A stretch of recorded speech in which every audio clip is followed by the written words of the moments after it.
Hello friends, welcome back to this channel. दोस्तों, इस video में हम लोग बात करेंगे फ्यूचर कंज्यूमर लिमिटेड के ऊपर। लेकिन शुरू करें उससे पहले आपसे दो रिक्वेस्ट करना चाहूँगा। पहले रिक्वेस्ट कि अगर आपको डीमैट अकाउंट ओपन कराना है तो डिस्क्रिप्शन बॉक्स में आपके लिए लिंक दिया गया है। लिंक को क्लिक करके सिंपल तरीके से आप चाहें तो अपस्टॉक में अकाउंट ओपन करा सकते हैं। दूसरी रिक्वेस्ट ये है कि अगर आप इस चैनल को फर्स्ट टाइम देख रहे हैं तो सब्सक्राइब करके बेल आइकन को हिट कर लीजिए ताकि आपको वीडियोस की नोटिफिकेशन मिलती रहे और आप सबसे पहले देख पाएंगे। तो फ्यूचर कंज्यूमर लिमिटेड, जैसा कि आपको पता है, फ्यूचर ग्रुप की एक कंपनी है और इसके क्वार्टर 4 के नतीजे आए हैं, वो मैं आप लोगों के साथ डिस्कस करूँगा। लेकिन सबसे पहले मैं बताना चाहूँगा इसके स्टेटस के बारे में। देखिए, लास्ट के 5 दिनों की एक्टिविटी अगर आप देखें तो इसके अंदर हमें लगातार गिरावट देखने को मिल रही है। देखिए, फ्राइडे को 10.000 के ऊपर ओपन हुआ और 9.55 का लो बनाया और 10.05 का हाई, 9.65 के ऊपर बंद भी हो गया, जो कि 2.03% का लोअर सर्किट नहीं बोलेंगे, गिरावट के साथ बंद हुआ। टोटल वॉल्यूम की बात करें तो 1,21,30,301 शेयर्स ट्रेड हुए, जहां पे डिलीवरी है 28.36%। बीएससी के ऊपर देखें तो टोटल वॉल्यूम ट्रेड किया गया 21,72,619 शेयर्स, जहां पे 62.14% की डिलीवरी उठाई गई। इस कंपनी की मार्केट कैप है 1921.47 करोड़ रुपए और इस कंपनी का 52 वीक लो है 5.94 का और 52 वीक हाई है 19.64 का।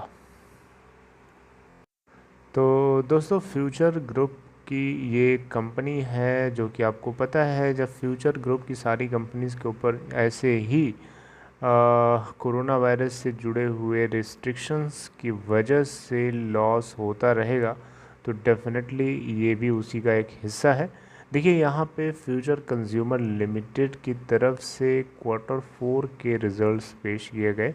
अभी इसकी कपल ऑफ डेज़ पहले इसकी बोर्ड ऑफ डायरेक्टर्स की मीटिंग थी और मीटिंग के जरिए ये बातें बताई गई। तो देखिए, यहाँ पे क्वार्टर 4 में इनको 155.12 करोड़ का नेट बेसिस पे लॉस हुआ है।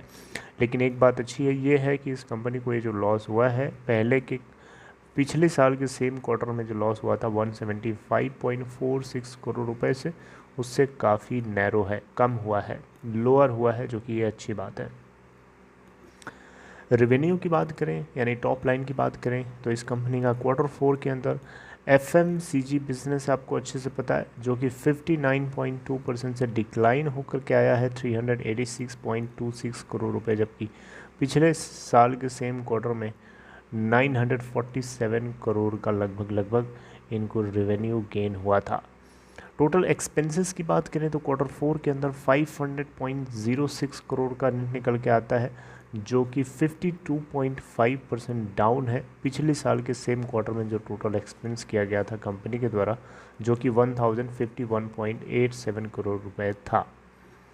पूरे फाइनेंशियल ईयर 2021 की बात करें, यानी उसमें चारों क्वार्टर आते हैं, ठीक है, तो उसमें कंपनी को नेट बेसिस पे लॉस हुआ है 483.30 करोड़ का, जबकि पिछले साल के पिछले फाइनेंशियल ईयर यानी फाइनेंशियल ईयर 2020 की बात करें तो इसको टोटल नेट बेसिस पे लॉस ही हुआ था, लेकिन लॉस थोड़ा कम था, 216.50 करोड़ रुपए का।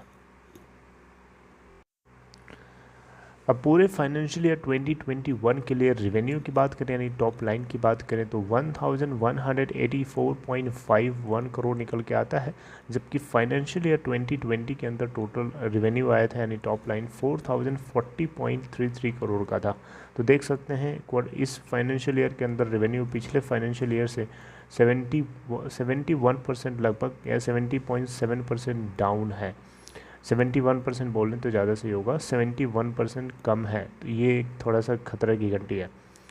अब यहाँ पे कंपनी ने जिस तरीके से रिपोर्ट किया, इससे ये बताया गया है कि कंपनी को कोरोना वायरस पैंडमिक के एडवर्स इफ़ेक्ट बहुत बुरी तरीके से प्रभावित किए इसके ऑपरेशंस के ऊपर, और जो सेल्स हुई हैं उन सेल्स में बहुत ज़्यादा गिरावट होकर के हुई है, और इसके पीछे कारण यही है कोरोना वायरस से जुड़ा हुआ पैंडमिक, और जो जितने भी रिस्ट्रिक्शंस हैं, इन रिस्ट्रिक्शंस के चलते कंपनी का ऑपरेशन पूरी तरीके से फंक्शनल नहीं रहा, जिसके चलते कोविड-19 के अनप्रेसिडेंटेड सिचुएशन ने पूरे ग्रुप को अपने चपेट में ले लिया।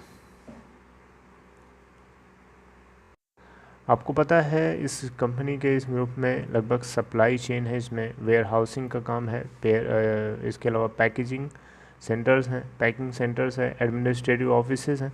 ये सारी बहुत चीज़ें हैं जो पूरी तरीके से प्रभावित हुई हैं इस कोविड-19 के एडवर्स इफ़ेक्ट की वजह से, राइट।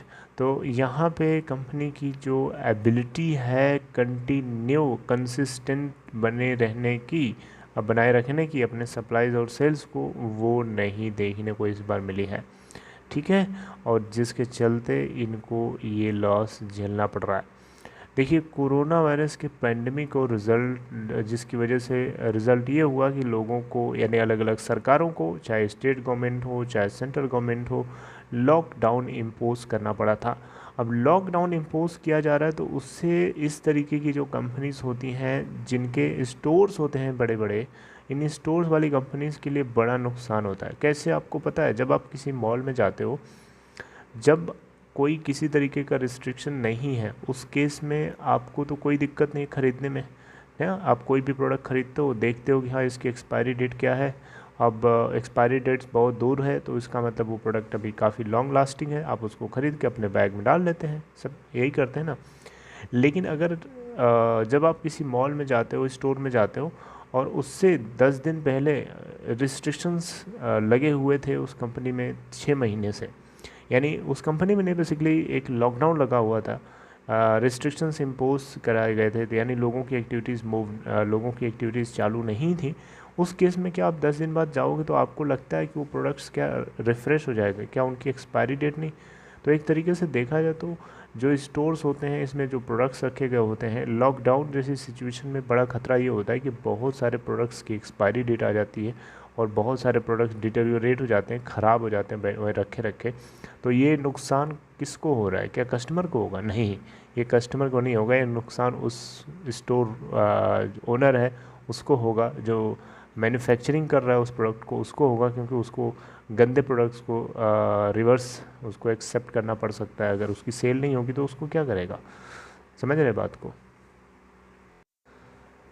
तो इस तरीके की जितनी भी कंपनीज़ होती हैं, एफएमसीजी हो या फिर जो कंज्यूमर ड्यूरेबल्स हो, अगर प्रोडक्ट नहीं बिकेगा तो प्रोडक्ट ख़राब भी होने लगता है। इसलिए रिस्ट्रिक्शंस, अगर हम लोगों के मूवमेंट के ऊपर रिस्ट्रिक्शंस लगाएंगे तो सबसे ज़्यादा चपेट में इस तरीके के धंधे और बिजनेसेस आते हैं। शायद इसी की वजह से फ्यूचर ग्रुप को सबसे ज़्यादा कर्जा झेलना पड़ रहा है, सबसे ज़्यादा दुख उठाना पड़ रहा है, क्योंकि एक्सपोनेंशियल रेट से उनके लॉसेस बढ़ रहे हैं।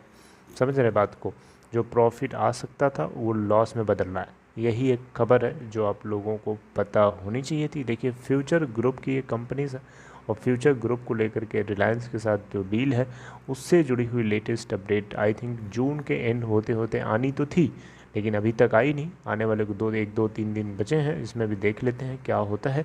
anything if comes in favor or against, I will definitely let you know through this channel, and so for that you need to be connected and you have to subscribe this channel and press the bell icon so that you will be getting notifications for each videos timely. See you friends next time. Till then, take care.